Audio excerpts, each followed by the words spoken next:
네, 지난달 20일에 국내에서 코로나19 첫 확진 환자가 나왔습니다. 이후 한 달이 흘렀는데요. 좀 잠잠해지나 했던 상황이 어제 오늘 거치면서 급반전되는 분위기입니다. 아직 안심해선 안 된다는 생각이 들고 이 코로나19 사태가 장기전으로 갈 가능성도 높아지고 있습니다. 감염내과 전문의를 전화로 연결해서 지금 상황과 전망 어떻게 봐야 하는지 알아보겠습니다. 강동 성심병원 박소연 교수님입니다.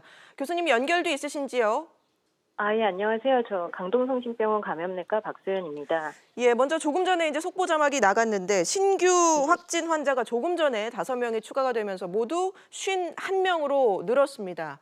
사실 네. 오늘 오전에 이 확진 환자들이 이제 급증했다는 소식이 들리면서 상당히 많은 분들이 놀랐는데요. 뭐 대구 네. 경북에서만 지금 이제 추가된 환자가 어느 지역에서 나왔는지 아직까지 전해지지 않고 있기 때문에 이전 소식으로 전하자면 대구 경북에서 이제 14명, 또 서울 성동구에서 1명, 경기도 수원에서 1명. 특히 예. 이 수원 확진자는 처음으로 이제 어린이가 감염된 사례인데 이 부분은 좀 잠시 뒤에 따로 짚어보겠습니다. 예. 지금 이쯤 되면 지역사회 감염 우려가 현실화됐다고 봐도 될 것 같은데요. 어떻게 보십니까? 아, 이미 환자분들이 이제 여행력이나 확진자와의 접촉자가 아닌 이제 어디서 접촉돼서 발병을 했는지 모르는 지역사회 내 감염자분들이 이미 4분 정도 나왔거든요. 그렇기 때문에 지역사회 내 감염이 있다고 보는 게 맞습니다. 예, 지역사회 감염이 맞다. 이렇게 보면 예. 되는 건가요? 예, 예. 예, 알겠습니다. 지금 대구 경북에서 이 확진자가 어디서 감염이 됐는지를 좀 살펴보면 31번 확진자, 이제 대구의 61세 여성 환자인데 오늘 확진받은 분들 상당수가 이 31번 환자와 같은 교회를 다닌 걸로 확인이 돼서 이른바 슈퍼 전파자 가능성이 나오고 있습니다. 그렇게 보면 될까요? 일단 한 환자가 5명 이상에게 옮겼기 때문에 슈퍼 전파자는 이제 이론상만 보면 맞기는 한데 예. 워낙에 많은 사람이 이제 밀집된 공간에 2시간 가량의 이제 장시간 있었기 때문에 그 안에서 이게 사실 일반적으로 우리가 느끼는 슈퍼 전파자라기보다는 그 선상 안에서 많은 환자가 발병한 것처럼 밀폐된 장소에 장시간 있었기 때문에 환자분들이 많이 발생하는 게 아닌가 그렇게 생각을 하고 있습니다. 예. 이 31번 확진자가 이 진단 검사를 2차례 거부한 것으로 알려져서 논란이 일고 있는데 이런 이 네. 진단 검사를 강제할 방법은 없는 건가요? 일단 이제 의료기관이나 의사 개인이 진단 검사를 강제할 방법은 없습니다. 예. 다만 이제 검사가 꼭 필요하다고 판단이 되거나 사례 정의에서 이제 합당하게 해당하는 경우 환자가 검사를 거부할 경우에 의료기관에서 보건소나 지자체에 신고를 하고 보건소나 지자체에서 이제 적극적으로 나서는 방법이 있기는 하지만 그거 외에 강제할 수 있는 거는 아직은 제재가 없습니다. 예, 지금 계속해서 이제 속보 상황이 전해지고 있습니다. 조금 전에 추가가 된 5명 확진자 모두 대구 경북 환자인 것으로 확인이 되고 있습니다. 계속해서 좀 질문을 이어가 보겠습니다. 이 오늘 확진자 가운데 1명이죠. 경기도 수원에서 처음으로 어린이 확진 환자가 나왔습니다. 20번 환자의 딸 11살 이제 여자 아이인데 네. 우선 지금 좀 아이 상태가 어떻게 전해지고 있나요? 아직까지 이제 치료기관에서 상태에 대한 다른 보고가 없기 때문에 아직까지는 안정적이진 않을까 생각은 합니다. 이 코로나19 감염의 경우 특징적인 게 안정적이다가도 갑자기 빠르게 악화되는 경우가 꽤 있거든요. 그래서 지금 안정적이라고 하더라도 갑자기 상태가 악화되지는 않는지 아직 계속 경과는 지켜봐야 될 것 같습니다. 예, 예. 악화되는 일이 없었으면 하는 바람이 큰데. 네. 그런데 이 아이가 지금 앞서 3차례 검사를 받았을 때 음성 판정을 받았다가 이제 4번째 검사에서 양성으로 나왔다고 알고 있습니다. 왜 이 네. 앞선 이 3번의 검사에서 음성이 나온 건지 또 그리고 왜 4차례나 이 재검사를 받게 된 건지 좀 궁금하거든요.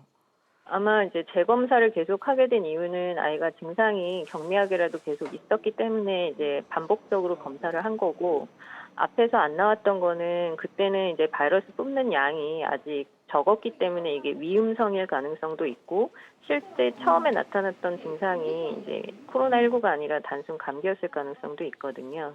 근데 이제 밀접 접촉자이기 때문에 아이가 증상이 있으면 한 번 음성이라고 하더라도 이 증상이 금방 좋아지지 않을 경우에는 계속해서 반복하는 이제 검사를 반복하는 거는 소아뿐 아니라 이제 성인에서도 계속 하고 있는 거여서 검사를 많이 하는 게 문제가 되지는 않습니다. 알겠습니다. 국내에서 그동안 이 어린이 확진자가 없었고 그래서 뭐 어린아이들은 코로나19에 감염이 안 된다 이런 얘기까지 좀 돌고 있었는데요. 이게 아니라는 네. 게 확인이 된 셈 같습니다. 다른 나라에서는 이 어린아이 확진 어느 정도나 있나요?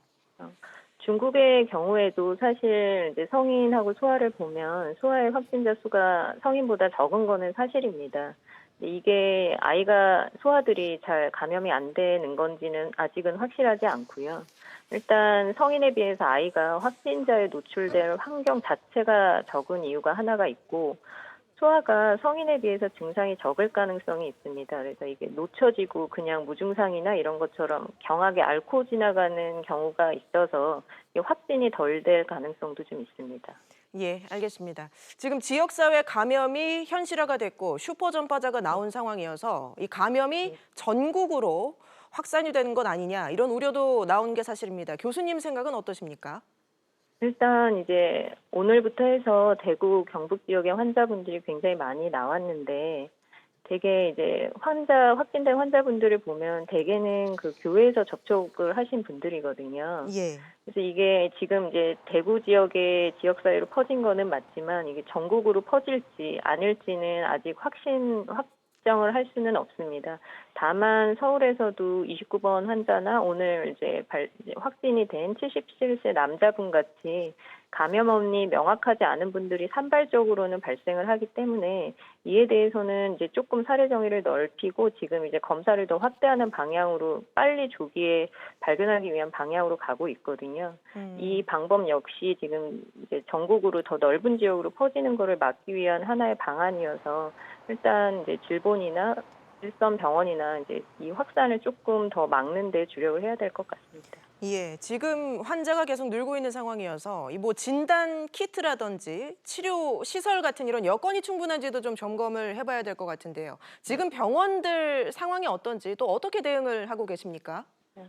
일단 지금은 진단 이제 초기랑은 달라서 진단 키트가 모자라거나 그러지는 않습니다. 진단 키트는 어느 정도 이제 확보가 된 상태고요. 지역사회 감염증들이 발생을 하면서 이제 각각의 일선 병원들에서는 지금 이제 발열이나 지역사회에서 발열이나 호흡기 증상이 오는 환자들을 아예 선별 진료소로 다 병원 밖에서 따로 진료실을 마련해서 보는 계획들을 다 세우고 있거든요. 아마 이런 식으로 발열 환자에 대한 검사 및 진단이 더 확대가 될 거고, 그리고 이제 국가 지정 병상이 모자랄 경우에는 결국에는 국립 병원들이나 이런 거를 메르스 때처럼 좀 비워서 그쪽으로 환자를 더 모으는 방법도 있을 것 같습니다. 예, 지금 뭐 불행 중 다행으로 기존 확진자들이 상태가 호전됐다 이런 소식도 함께 예. 들려오고는 있습니다. 지금까지 네. 이제 12명이 퇴원을 한 것으로 알려져 있는데 이런 걸 네. 보면은 좀 코로나19가 전파는 잘 돼도 치사율은 높지 않다 이렇게 봐도 될까요? 그러니까 전파만 놓고 보면 사스나 메르스보다 훨씬 빠르고 전파율이 높은 거는 맞고 사망률 자체는 사스나 메르스에 비해서는 낮습니다. 한 2% 수준 정도이고 메르스 때를 보면 이제 한국의 경우에는 중동 지역보다도 사망률이 10% 이상 낮았거든요. 그래서 이게 확실히 임상 연구를 통해서 확인이 된 치료제는 없지만 보존 치료를 하면서 어느 정도 회복을 잘 시킬 수 있기 때문에 아주 치명적이지는 않습니다. 요거에 예. 대해서는 너무 불안해하실 필요는 없을 것 같습니다. 알겠습니다. 마지막으로 뭐 이미 많은 국민이 뭐 마스크 쓰고 손 잘 씻고 이런 예방 노력을 잘 하고 계시긴 합니다만 이런 부분은 좀 꼭 지켜달라. 아니면은 혹시 좀 많이 알려진 예방법 가운데 오해가 있는 부분이 있다면 좀 조언을 부탁드리겠습니다. 이제 마스크를 하나 가지고 오래 쓰시는 분들이 있거든요, 며칠씩. 근데 이제 마스크가 밀착이 잘 안 되면 효과가 떨어지기 때문에 마스크가 이제 변형이 됐다거나 밀착이 안 된다거나 젖었을 경우에는 마스크를 버리고 새 마스크를 쓰시는 것이 좋고요. 예. 마스크 겉면을 만진 후에는 반드시 이제 알코올 젤이나 아니면 흐르는 물로 손 씻기를 꼭 해주시는 게 좋습니다. 알겠습니다. 오늘 말씀 여기까지 듣겠습니다. 강동 성심병원의 박소연 감염내과 전문의였습니다. 말씀 고맙습니다. 예, 감사합니다.